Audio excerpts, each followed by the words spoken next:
Assalamualaikum warahmatullahi wabarakatuh. Hai teman-teman, perkenalkan saya Johan Adirino, peserta pelatihan dasar CPNS golongan 2 angkatan 15 bersama dengan PPSDM Regional Bandung. Di sini saya akan mempresentasikan mengenai analisis isu efektivitas kinerja individu berdasarkan tupoksi. Ini saya buat sebagai salah satu tugas dalam agenda Latsar CPNS kali ini. Baik, pertama kita identifikasi permasalahannya terlebih dahulu. Jadi di sini yang saya angkat ialah identifikasi masalah dalam kegiatan pengelolaan jaringan internet pemerintah daerah Kabupaten Kuantan Singingi. Terdapat 3 masalah pada kali ini. Yang pertama, jaringan internet pemerintah daerah Kabupaten Kuantan Singingi yang kerap down. Yang kedua, keterbatasan perangkat untuk mendistribusikan jaringan ke user. Dan yang ketiga, tidak ada kendaraan operasional untuk tim jaringan turun ke lapangan pada saat terjadi masalah jaringan. Dari ketiga masalah ini, dari ketiga isu yang ada, saya mengelompokkannya dengan menggunakan metode USG. Jadi masalah ini dianalisis dengan metode USG. Metode USG ini ialah metode yang mengelompokkan masalah-masalah, kemudian diberi poin-poin, di mana yang menjadi patokan saat mengelompokkan ialah yang pertama urgensi atau seberapa darurat dia, kemudian seriousness, keseriusan permasalahan tersebut, dan growth atau pertumbuhan. Jadi akan diberi poin di tiap-tiap indikator ini, dan masalah mana yang memiliki total poin tertinggi, itulah yang akan menjadi prioritas utama dalam penyelesaian masalah. Yang pertama, jaringan internet pemerintah daerah Kabupaten Kuantan Singingi yang kerap down ini memiliki tingkat urgensi 5, sementara tingkat seriousness-nya 4 dan growth-nya 3. Jadi totalnya ialah 12. Untuk keterbatasan perangkat untuk mendistribusikan jaringan ke user, urgensinya 4, seriousness-nya 3, dan growth-nya 3, total 10. Dan tidak ada kendaraan operasional untuk tim jaringan turun ke lapangan pada saat terjadi masalah jaringan, itu urgensinya 3, seriousness-nya 3, growth-nya 3, total 9. Dari tabel ini bisa kita lihat yang menjadi prioritas utama permasalahannya ialah jaringan internet pemerintah daerah Kabupaten Kuantan Singingi yang kerap down. Maka ini yang akan kita selesaikan. Untuk menyelesaikan suatu permasalahan, kita bisa menggunakan diagram fishbone atau juga bisa dikenal dengan diagram cause and effect. Jadi dia akan menganalisa penyebab dan efek yang akan terjadi dari permasalahan tersebut. Di sini penyebab jaringan internet down ada, saya mengambil 4 indikator.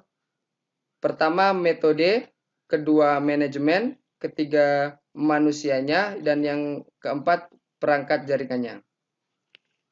Untuk menyelesaikan permasalahan jaringan internet yang down, kita bisa memberikan metode yang lebih efektif dengan cara mengatur bagaimana seharusnya dan menganalisa apa saja sih yang menyebabkan jaringan internet ini bisa menjadi down atau mengalami gangguan. Kemudian manajemen. Pada bagian manajemen kita akan melihat dan memanajemen, membuat mengatur semuanya tentang alat-alat atau perangkat yang digunakan, kemudian mencari juga adminnya, semuanya diatur dan dimanajemen di sini sehingga nantinya jaringan akan berjalan dengan lancar. Selanjutnya untuk manusia di sini lebih ke tim atau admin yang akan mengelola jaringan. Jadi jika ada permasalahan nanti akan ada tim jaringannya atau administrator jaringannya yang akan mencari dan melakukan troubleshooting terhadap jaringan tersebut. Dan kemudian perangkat jaringan.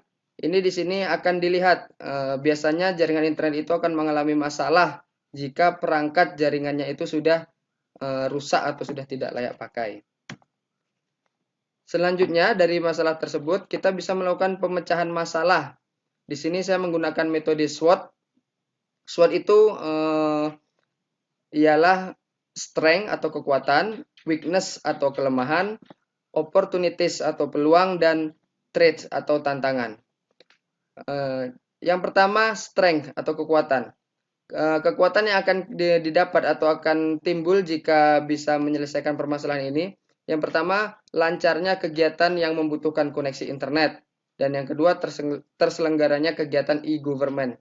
Hal ini jelas karena jika jaringan internet itu lancar, jaringan internet itu tidak ada gangguan, maka segala bentuk kegiatan yang menggunakan koneksi internet sudah pasti akan berjalan dengan lancar pula. Kemudian weakness atau kelemahan. Salah satu kelemahan yang muncul tentunya di sini ada dana maintenance yang tinggi. Untuk membuat jaringan itu lebih bagus dan lancar, otomatis akan membutuhkan dana yang lebih besar juga. Dan yang kedua, sulitnya menjaga kualitas koneksi jaringan. Selanjutnya, opportunities atau peluang. Peluang yang akan muncul, yang pertama memaksimalkan kinerja, dan yang kedua meningkatkan kepercayaan masyarakat. Dan yang terakhir, tantangan atau threats. Yang menjadi tantangan terhadap jaringan internet ini jika bisa kita perbaiki, akan salah satunya yang ditakutkan ialah munculnya cybercrime atau kejahatan dunia maya dan penyalahgunaan jaringan internet. Setelah melakukan analisa dan melihat dengan metode SWOT, saya mendapatkan merekomendasikan alternatif untuk penyelesaian isu permasalahan di sini. Isunya yaitu jaringan internet Pemda Kabupaten Kota Singi yang kerap down. Penyebabnya banyaknya perangkat yang sudah tidak layak pakai. Di sini saya membuat tabel alternatif penyelesaian isu, di mana di sini disebutkan alternatif penyelesaiannya, tahap-tahap tiap alternatifnya, hasil yang diharapkan, dan pihak yang terkait. Alternatif yang penyelesaian yang pertama ialah mengganti perangkat yang sudah tidak layak dengan cara tahapnya yaitu mengajukan dalam tahap pengadaan barang kebutuhan dan hasil yang diharapkan jaringan internet tidak lagi sering mati atau down. Untuk alternatif yang kedua, bisa dengan memperbaiki perangkat jaringan yang rusak. Tahapannya ialah melakukan perbaikan perangkat satu persatu dan hasil yang diharapkan tidak ada lagi perangkat jaringan yang rusak. Dalam hal ini, pihak-pihak yang terkait ada bupati, kepala dinas, kepala bidang, kepala seksi, dan staf jaringan. Oke, itu tadi presentasi saya mengenai analisis isu efektivitas kinerja individu berdasarkan tupoksi. Terima kasih yang sudah menyaksikan. Mohon maaf atas kekurangan. Semoga bermanfaat. Wassalamualaikum warahmatullahi wabarakatuh.